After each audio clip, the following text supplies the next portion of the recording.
NatWest set to scrap the bulk of a potential £10 million payout to its former chief executive. She is Dame Alison Rose. You may remember this story. The former head of NatWest was at the centre of the debanking row sparked by the closure of Nigel Farage's bank account at Coutts Bank, which is owned, of course, by NatWest. Well, Nigel Farage joins me now on the UK Tonight. Mr Farage, thank you for coming on to join us to react to this news.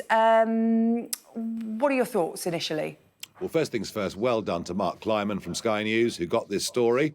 He seems to get all the good stories on banks. I think it's a very good piece of news. I mean, let's face it, Dame Alison Rose broke the most basic rules of the Financial Conduct Authority's rulebook on client confidentiality and several other matters too. The ICO were very clear that she was guilty of data breaches and then tried a half apology by saying, no, it wasn't really her, it was NatWest. But either way, you know, what she did was wrong in absolutely every regard. She also, of course, has been running a bank that we bailed out with tens of billions of pounds of taxpayers' money. We still own 40% of this bank as the taxpayer. The share price is collapsing. So she's done a bad job all round. And the thought she was going to walk away with 10 million quid having done this was outrageous. Now, as we understand it, we're going to get full details at 7 a.m. tomorrow morning. She's still going to walk away with a seven-figure sum, so there's no need to feel sorry for her. But, you know, the idea that you reward failure, the idea that you reward somebody for breaking the rules, that would have been monstrous.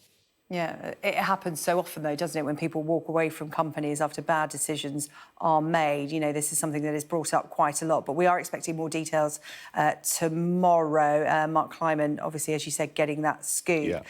But at the time of this happening, the bank did apologise to you, acknowledging they had been guilty of serious failings in the way they had treated you. They debanked you.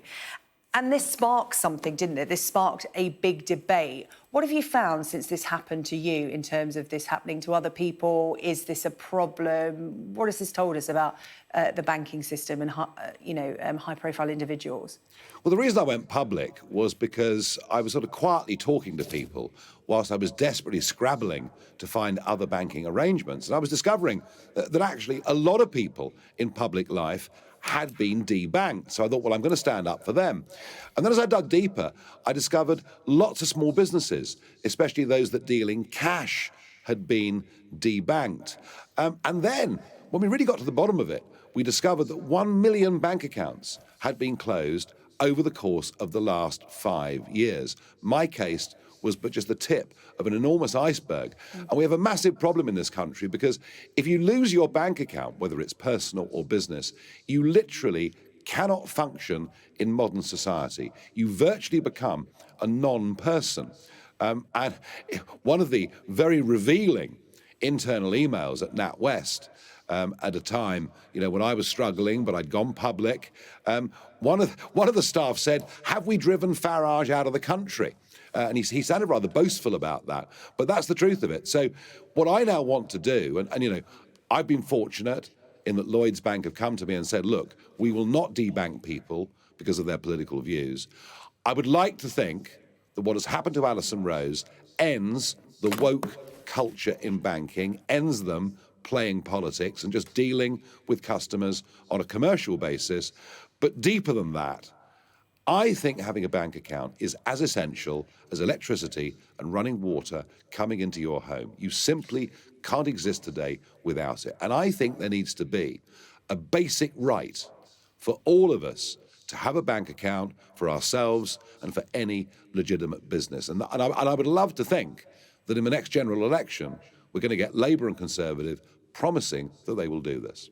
The City Watchdog has launched an urgent review of the practice across Britain's banking sector as a result of what your case sparked. How easy did you find it to get another bank account? I was refused by 10 banks. I mean, I spent countless... And what was the reason given for that? High-profile individual, politically exposed person. The costs of compliance of the account would mean it's very difficult to make money. These were all the excuses that I was given, but I'm far from alone. I mean, we've even had instances where Nigel Lawson who was Chancellor back in the 1980s, his granddaughter was refused an account because she was deemed to be a politically exposed person.